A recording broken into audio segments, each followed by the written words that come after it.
This beginner's guide to radio-controlled helicopters has been put together to help newcomers understand the different types of helicopter.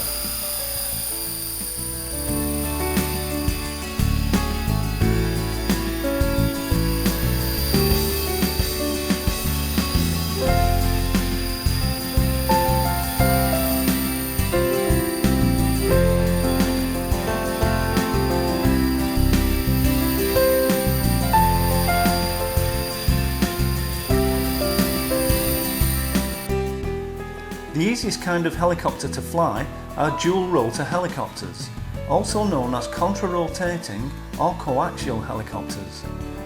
These have two sets of rotors, one above the other. Each set of rotors rotate in opposite directions. By doing this, the torque from each set of rotors gets cancelled out and prevents the body of the helicopter from spinning. Coaxial helicopters therefore don't need a tail rotor. These helicopters are very stable, very docile and very easy to fly. The one shown here is the Blade CX2. Watch how stable and how easy to fly this is.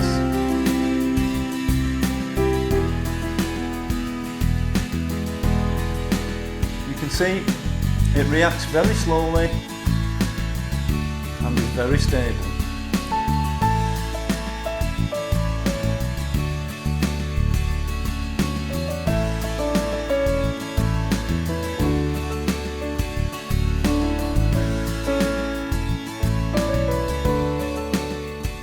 Next, there are fixed pitch single rotor helicopters. These have plastic blades which look curved when viewed end on. These tend to be very small helicopters and usually have an electric motor to drive the tail rotor.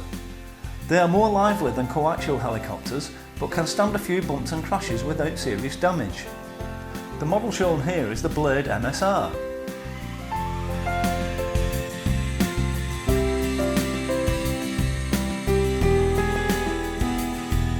You can see how this is quite a bit more lively than the coaxial helicopter was.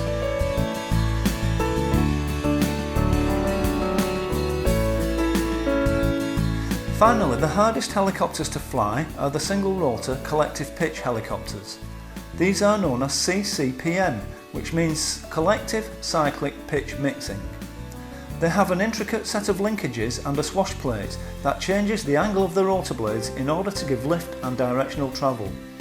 These helicopters are very lively and require a lot more time and practice to learn.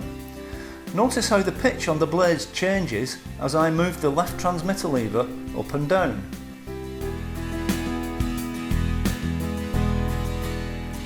The model that I am showing here is the Align T-Rex 600. Let's now see this in flight and you can see how much more lively that this helicopter will be.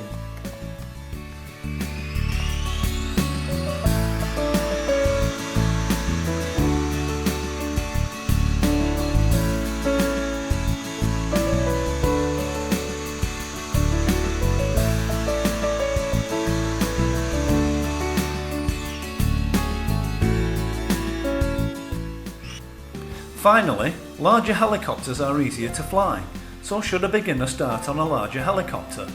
Definitely not. Large helicopters like this T-Rex 600 can be very frightening the first time you fly one.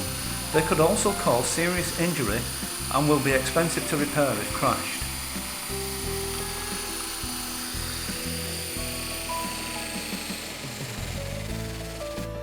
The smaller the helicopter, then the more lively it will be. You are wiser to start with a smaller sized helicopter. Not only is this safer, but it will be much cheaper to repair in the event of a crash.